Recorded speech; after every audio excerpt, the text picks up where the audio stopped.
Bismillahirrahmanirrahim. Assalamualaikum warahmatullahi wabarakatuh. Waalaikumsalam. Alhamdulillah wassalatu wassalamu ala Rasulillah wa ala alihi wa ashabihi wa man walah ma ba'd. Kajian kita pada kesempatan siang hari ini di surat Al-An'am ayat berapa? Kemarin itu Ayat 69 ya? Bukan?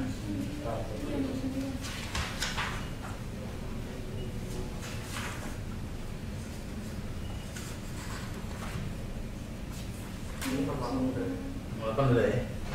Berarti 69. Ya. A'udzubillahi minasyaitonirrajim. Bismillahirrahmanirrahim. Surah Al-An'am ayat 69. Wa ma 'alal rasuli wa ma 'alal ladzina yattaquna min hisabihim min syai'in walakin dzikra la'allahum yattaqun. Dan tidak ada pertanggungjawaban sedikit pun atas orang-orang yang bertakwa terhadap dosa mereka. Namun tugasnya ialah memberi peringatan agar bertakwa. Ya, ayat-ayat sebelumnya menjelaskan tentang bagaimana upaya yang dilakukan oleh Rasulullah sebagai da'i dalam hal ini menyampaikan Islam, lalu kemudian di lain pihak upaya-upaya yang dilakukan oleh penentang dakwah untuk kemudian menolak dakwah yang disampaikan oleh Rasulullah. Padahal beliau menyampaikan itu dengan cara-cara yang logis, ya, dengan menghadirkan berbagai macam kesaksian, baik kesaksian yang terkait dengan manusia di masa lalu maupun apa yang terjadi, fenomena yang terjadi di alam semesta, ya, dari yang terjadi di darat maupun yang terjadi di laut, bahkan juga yang terjadi di atas kepala maupun yang di bawah kaki, seperti itu yang pernah terjadi di masa lalu. Tapi tetap saja kemudian penentang dakwah itu menolak seluruh dakwah yang disampaikan oleh Rasulullah SAW. Nah, dengan demikian, apabila kemudian mereka melakukan hal itu, ya, maka mereka adalah orang-orang yang berada di dalam dosanya, gitu ya, berdosa. Ya. Artinya ingkar, maka orang yang ingkar itu adalah orang-orang yang mengingkari apa yang diperintahkan Allah kepada mereka, sehingga dengan demikian mereka layak untuk kemudian disiksa. Nah, mereka ini yang berdosa bukan kemudian dosanya diembankan ataupun orang-orang yang beriman. Juru dakwah itu kemudian bertanggung jawab, ya, terhadap dosa yang dilakukan oleh para pendosa ataupun orang-orang yang kemudian ingkar terhadap dakwah Rasulullah SAW ataupun dakwah para dai. Yang harus dipastikan bahwa memang tugas untuk mengingatkan mereka, ya, untuk memberitahukan mereka mana yang benar, ya, mana yang salah, ya, meluruskan jalan mereka, itu sesuatu yang tidak boleh tidak, itu harus dilakukan dalam keadaan apapun, ya. Dan dipastikan bahwa semua mereka ini, ya, dalam berbagai kalangan, komunitas, ya, dari para elitisnya, ya, kalangan menengah bahkan grassrootsnya, mereka ini semua mendengarkan, ya, telah tersampai kepada mereka pencerahan tersebut, ya. Sehingga dengan demikian dai ataupun para alim ulama ataupun para ulama tidak kemudian bertanggung jawab sedikit pun atas segala dosa yang menimpa mereka, yakni orang-orang yang ingkar kepada Allah dan kepada Rasulullah SAW.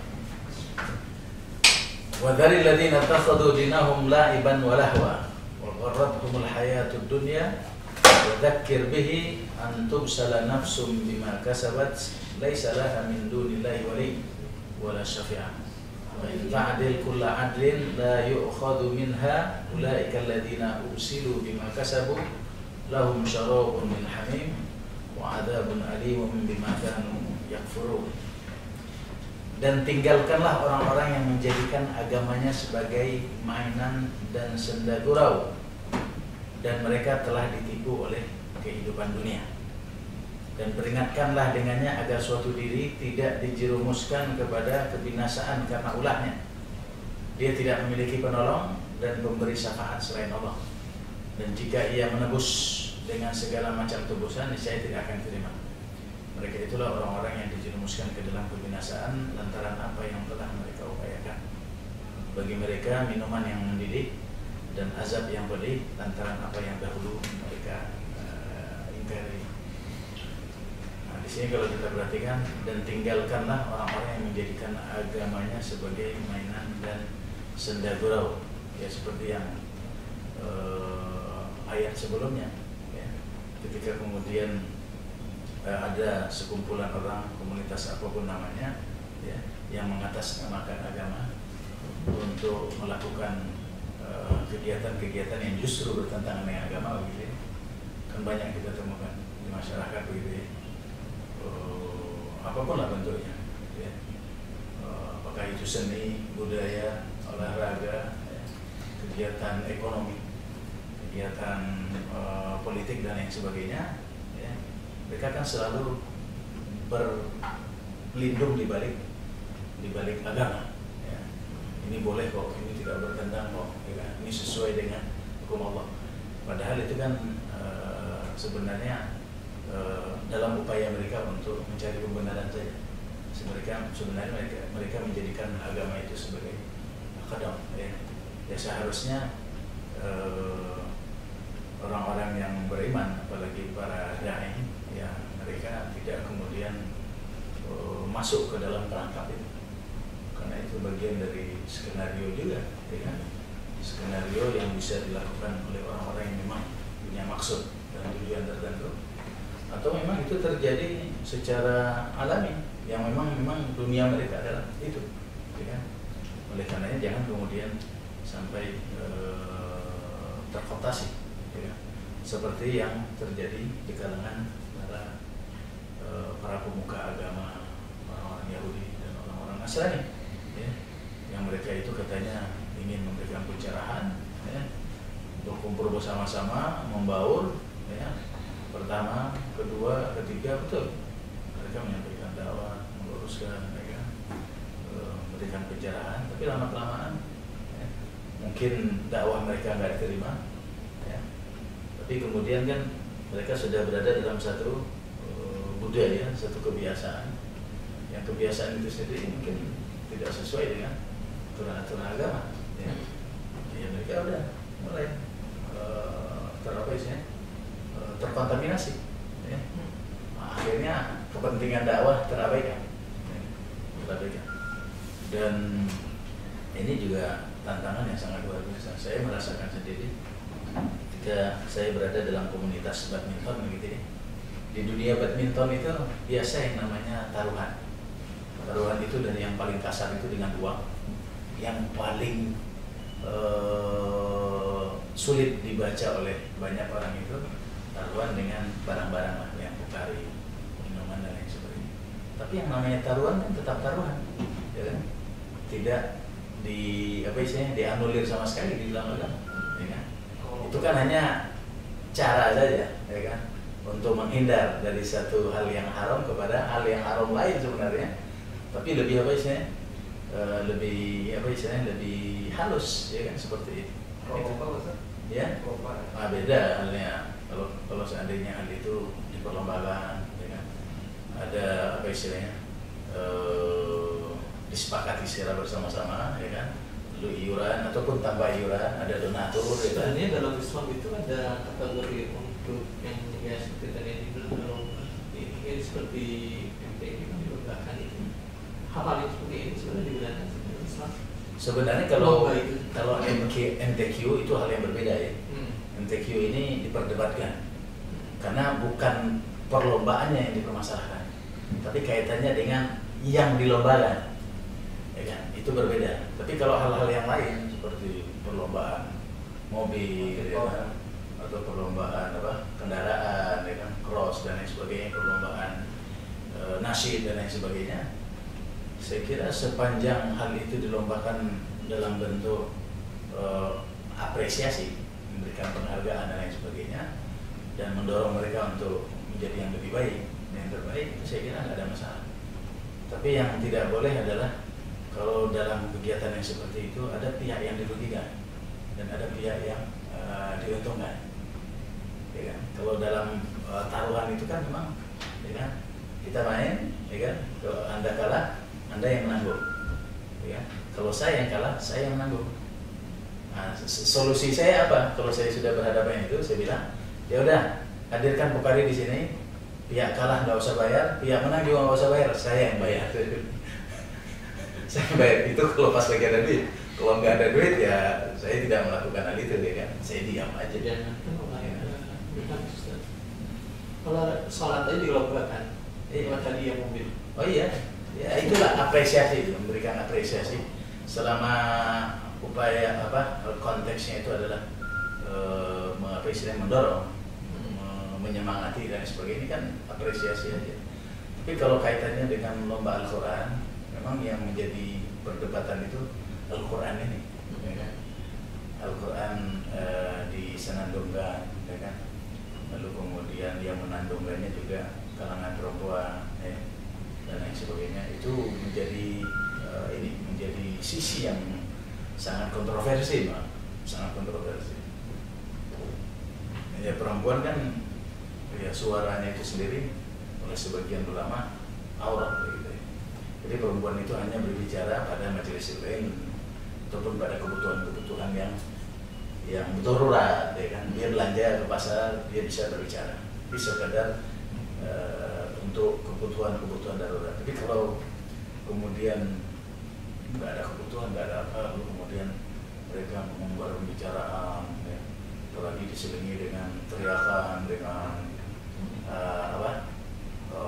bahkan tertawa, terkekeh dan sebagainya. Ini kalau oleh para ulama ini memang hal itu tidak dibenarkan. Nanti jadi kaitannya di situ ada perempuan, ya kan? Jadi kemudian Al-Quran dinyanyikan, itu juga jadi perdebatan. Dianalogikan itu seperti menjual ayat-ayat Allah dengan harga yang murah.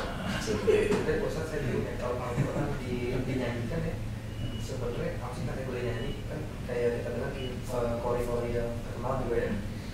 Kalau Imam Bukhari sudah dia katanya datar dari cepat. Tapi kalau kayak misalnya Al-Fasi itu kan nadanya enak tuh. Tapi bukan kayak kalau kiroatnya yang kita dengar kayak di sini itu kan panjang gitu, kayak sekali nikah gitu kan. Kayak selalu panjang gitu matnya tuh.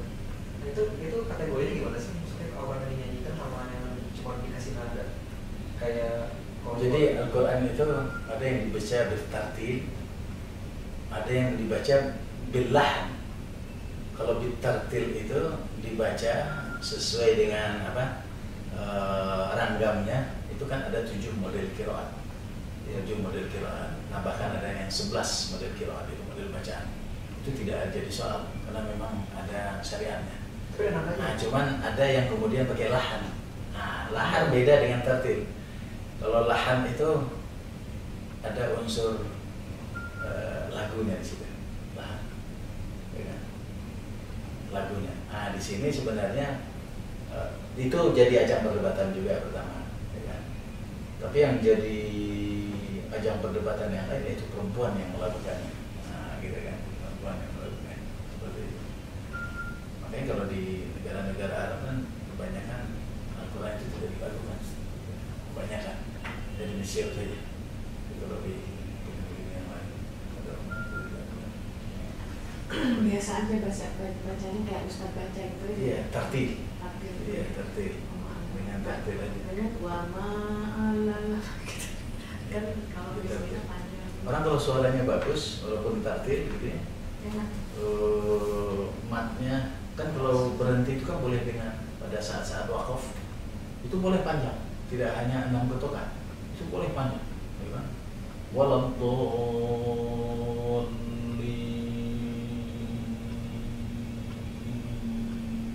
boleh, ya kan?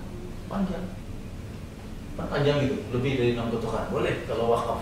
Wakaf itu tidak ada batas berapa ketokan, ya kan? Wakaf, ya kan? Seperti itu. Apalagi kalau konteksnya qiraat, ya kan? Itu yang kadang-kadang yang sebenarnya saya masih kurang paham ya. Kalau bahasa Arab Quran itu beda, sama nggak sih sebenarnya? Beda ya? bahasa Arab dengan bahasa Al-Quran. Nah, Jadi sama. begini, sebelum hadir Al-Quran, orang Arab kan sudah ada. Mereka sudah berbicara dengan bahasa mereka. Dalam hal ini adalah bahasa Arab, ya kan? Bahasa Arab. Cuman bahasa Arab ketika itu masih dalam bentuk lahjat. Lahjat itu kalau Indonesia ada bahasa Indonesia. Bahasa Indonesia ini dijadikan sebahasa pemersatu. Ya, orang dari manapun dia bisa berkomunikasi dengan siapapun dengan bahasa Indonesia. Tapi kita punya bahasa bahasa kampung kita masing-masing, bahasa ibu kita, ya kan? Nah, bahasa ibu itu hanya dipahami dengan orang yang sekampung dengan kita kan begitu ya. Nah, sehingga dengan adanya bahasa Indonesia ini kita bisa berkomunikasi antar satu daerah dengan daerah yang lain yang bahasa pemersatu. Nah, dulu sebelum datang Al-Quran, bahasa Arab itu masih bahasa lahjat, bahasa kampung. Masing-masing kampung itu dia punya dialek bahasa Arab masing-masing, ya kan? Ya. Orang kampung A dialeknya begini, tapi tetap dia pakai bahasa Arab. Cuma bisa saja kemudian antara yang satu kampung dan kampung yang lain saling tidak mengerti, karena bahasanya ya bahasa kampung namanya kan begitu ya. Nah, ketika datang Al-Quran kemudian menjadi bahasa pemersatu. Kenapa? Karena ternyata Al-Quran itu mengambil salah satu, jadi merespon salah satu dari lahjat bahasa Arab yang ada ketika itu. Apa itu? Lahjat Quraisy. Jadi di antara semua lahjat bahasa Arab ataupun dialek bahasa Arab yang paling yang paling bagus, ya kan? Yang paling halus, romo inggirnya begitu kayak di Jawa gitu, itu bahasa Quraisy namanya. Nah, bahasa Quraisy. Nah, Al-Quran ini ketika diturunkan, Allah Subhanahu Wa Taala menakdirkan Al-Quran ini diturunkan hampir sama dengan bahasa Quraisy, hampir sama dengan bahasa Quraisy, sama. Ya kan? Jadi apa istilahnya, representasi dari bahasa Quraisy ya Al-Quran, ya kan? Nah, dengan adanya Al-Quran, bahasa Arab itu menjadikan Al-Quran sebagai rujukan utama. Jadi kalau ada apa-apa, ya kembali kepada Al-Quran, karena dia jadi rujukan. Dulu belum ada rujukan, ya kan? Belum ada rujukan. Nah, rujukannya Al-Quran, ya, seperti itu. Dan diakui oleh semua orang Arab. Ya, orang Arab kan salah satu kelebihan mereka sastrawan pada umumnya, pandai mengubah syair, ya kan, mengubah lirik, paling jago orang Arab itu. Kan dulu saya pernah katakan, orang Arab itu dia bisa membangkitkan semangat orang yang lagi loyo, yang nggak punya semangat hidup, itu cukup dengan syair, ya kan? Yang tadinya apatis itu bisa bergairah hanya dengan syair, ya kan? Yang tadinya semangat dianya kurang bisa kemudian semangatnya luar biasa dengan syair. Kalau lagi dalam perang, ya, situasi perang itu kan naik turun, ya kan? Kadang-kadang dalam kondisi yang istilahnya semangat, kadang-kadang menurun dan lain sebagainya. Itu untuk menyemangati mereka dengan syair, ya kan? Ada tokoh-tokohnya itu. Jadi kalau pas dilihat tuh, ya kan, dalam situasi perang, ternyata kemudian perlu dikobarkan semangatnya, bukan kasih makanan, kasih syair. Suruh ada salah satu tokoh penyair yang hebat, andal gitu ya, dia yang kemudian dengan suara lantangnya, kerasnya kayak Abu Dujana gitu. Kalau dia teriak di gunung yang satu bisa kedengaran di gunung yang lain itu. Abu Dujana kan begitu, suaranya keras. Sambil menendangkan ataupun menyenandungkan syair-syair, bangkit lagi semangat mereka. Hebat itu, saking hebatnya orang Arab, ya kan? Seperti itu. Nah, bahasa Al-Quran ini diturunkan sebagai representasi dari bahasa Quraisy, ya kan? Sehingga ini jadi rujukan utama mereka, Al-Quran, ya kan? Dan diakui oleh semua orang ketika mereka mendengarkan Al-Quran, terbengong-bengong mereka. Ya kan? Gak pernah kami dengar ini bahasa yang seperti ini dari nenek moyang kami gitu. Ya kan? Luar biasa gitu, bukan aneh, tapi luar biasa, sangat unggul. Jadi kalau dalam bahasa Arab itu istilahnya balaghahnya. Balaghahnya itu artinya tingkatannya itu sangat tinggi gitu. Kalau surga Firdausul A'lanya gitu, ya kan? Sangat tinggi, ya kan? Romo Inggil kalau di Jawanya sangat tinggi bahasa Al-Quran itu. Makanya dalam arti kata dari bahasa Quraisy itu dimodifikasi. Memang muncul bahasa Al-Quran itu yang ada. Bukan. Memang aslinya memang Quraisy, suku Quraisy. Iya, jadi aslinya seperti yang tadi itu, suku Quraisy itu memang bahasanya paling baik. Dia juga salah satu lahjat gitu ya, lahjat itu dialek gitu ya. Tapi dari antara lahjat-lahjat Arab yang ada di Jazirah Arabia itu yang paling tinggi kualitasnya itu adalah Quraisy. Nah, ketika Al-Quran turun, Al-Quran sebagai representasi lah dari Quraisy, artinya banyak kesamaan antara bahasa Quraisy itu dengan bahasa Al-Quran. Bahasa Al-Quran, ya kan? Walaupun tidak sepenuhnya, karena Al-Quran itu lebih tinggi lagi, tidak ada yang menandinginya Al-Quran, ya kan? Seperti itu. Makanya ketika orang Quraisy mendengarkan Al-Quran, mereka termangu-mangu, ternyata ada bahasa yang lebih hebat dari Quraisy gitu kan, dari yang lainnya. Itulah bahasa Al-Quran. Jadi yang paling mudah merespon dan memahami Al-Quran adalah orang-orang Quraisy, paling mudah. Walaupun di antara mereka juga pada sebagian ayat ya terpaksa bertanya juga kepada orang-orang yang memang pakar. Salah satu yang pakar itu kan Ibnu Abbas. Ibnu Abbas sangat pakar dengan Al-Quran. Makanya Umar bin Khattab kan bertanya tentang surat An-Nasr itu kan, Idza jaa nasrullahi wal fath. Itu kan surat memang luar biasa. Tidak pernah ada orang yang tahu apa maksudnya, karena di situ kan hanya menceritakan tentang fenomena kemenangan, ya kan? Tapi apa betul konteksnya adalah fenomena kemenangan dalam artian kemenangan dalam hidup? Ya? Karena turunnya ayat itu kan, turunnya surah itu kan jauh sebelum Rasulullah wafat, itu jauh sekali. Ya. Ditanya kepada Ibnu Abbas, Ibnu Abbas menjelaskan bukan hanya kemenangan, rahasia yang paling penting di situ adalah menjelaskan bahwa Nabi Muhammad itu meninggalnya seperti yang digambarkan An-Nasr. Nah, di situ fenomena disebut tanda-tanda kapan wafatnya Rasulullah itu kan di dalam surah An-Nasr itu. Ketika orang-orang berbondong-bondong masuk Islam, ya kan? Terjadinya apa istilahnya kemenangan yang besar. Nah, makanya setelah Fathu Makkah lalu berbondong-bondong orang masuk Islam, ya kan? Kemudian terjadinya apa istilahnya pertemuan besar itu di kalangan kaum muslimin, ya, yang belum pernah terjadi dalam sejarah Islam, ya, sampai 160.000 umat, ya, kan, berkumpul di Mina ini. Itu dahsyat itu yang kemarin saya hadir di STBK. Mengingatkan ini dahsyat itu, luar biasa itu. Ya, Ibu, di BK itu sampai hampir tidak menampung. Ya, semua lapangan itu penuh, kecuali lapangan bola memang itu rasa Arab gak boleh diganggu itu. Ya, ya seperti itu. Ya. Jadi ya, orang Quraisy sendiri pun ya merujuk kepada Al-Quran. Makanya di satu sisi bahasa Quraisy terjaga, bahasa Al-Quran juga terjaga. Jadi mereka saling apa istilahnya apa istilahnya ilmu pengetahuan itu saling melindungi, saling melindungi. Dengan bahasa Arab itu sendiri ada beda. Ya itu bahasa Arab itu kemudian diambil dari bahasa Quraisy itu. Nah, dari bahasa Quraisy karena dia diantara lahjat itu dia yang paling tinggi kualitasnya. Nah itulah sekarang yang menjadi bahasa Arab resmi kan, dengan bahasa Arab. Walaupun bahasa Arab resmi itu dalam perjalanannya kemudian berubah menjadi bahasa-bahasa formal.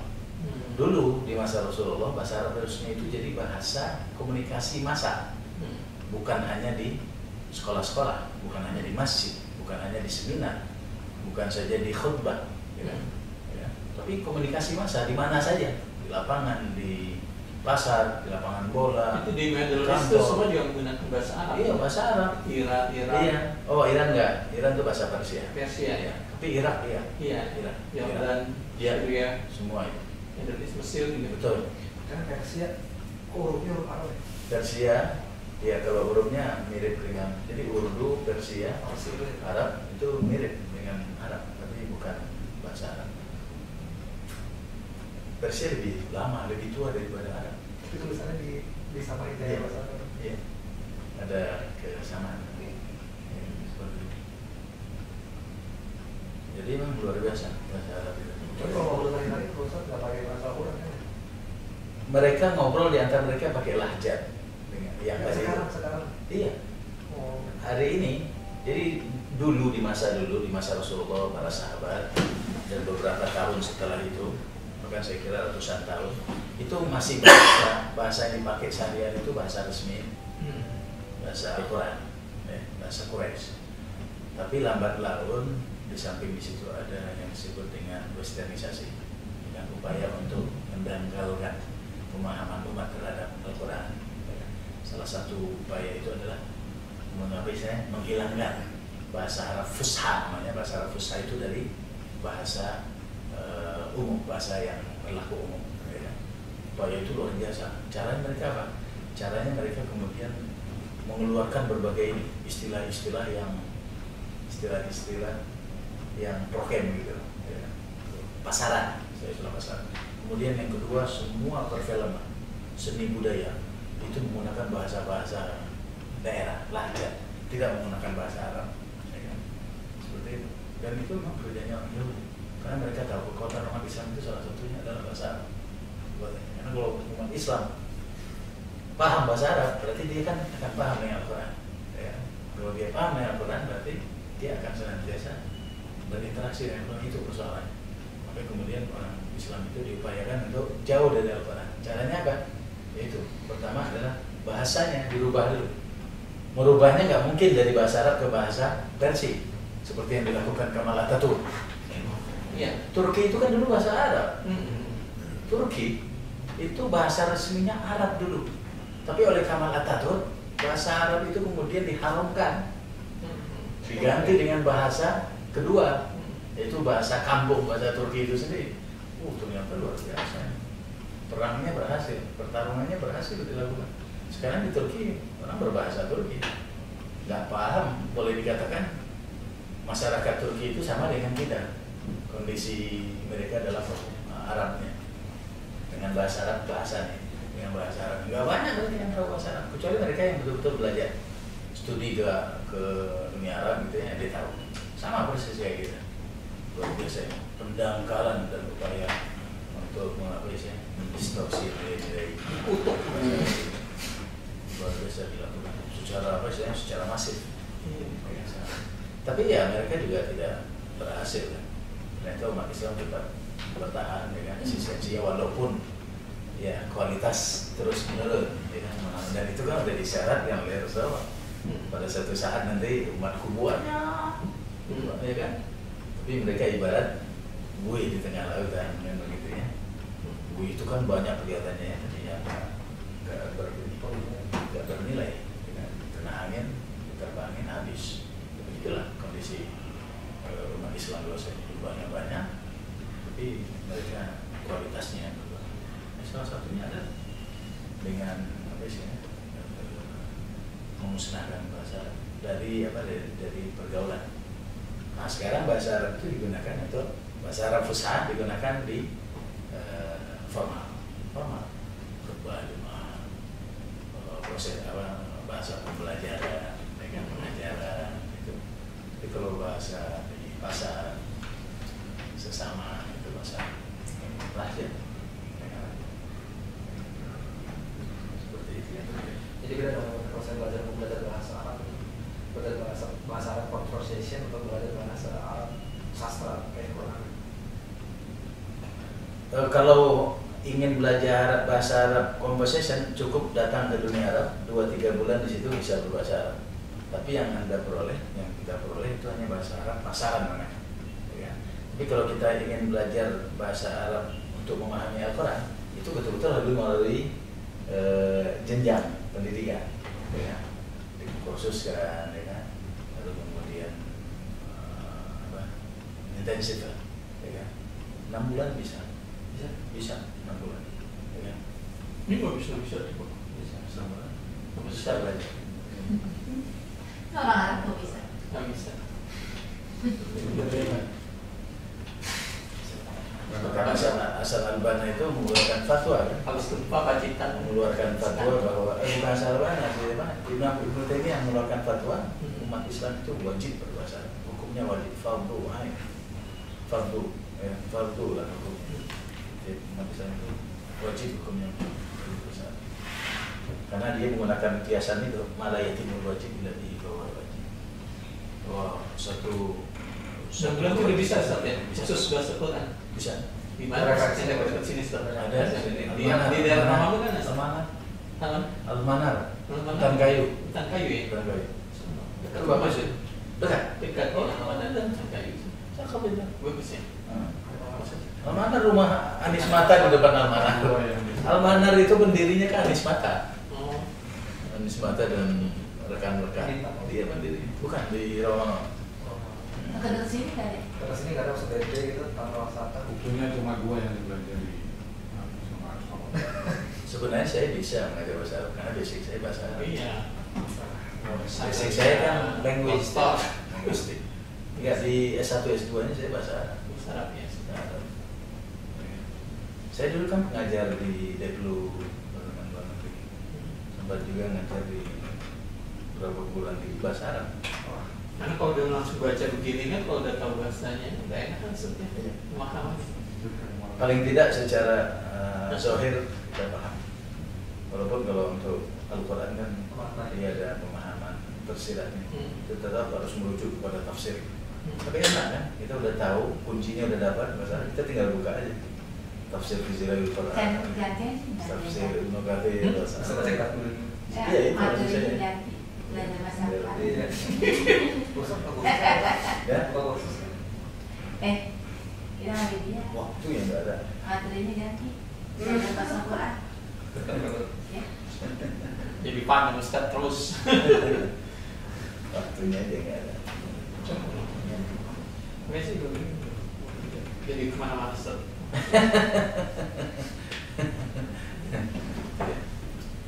Perlu pengetahuan juga sistemnya. Ya, ini ayat 70 belum selesai. Tadi agak terlambat nih kita. Ya. Kita akhiri dengan sama-sama baca Alhamdulillah. Alhamdulillahirabbil alamin. Subhanallah wa bihamdika. Asyhadu an la ilaha illa anta astaghfiruka wa atubu ilaik. Assalamualaikum warahmatullahi wabarakatuh.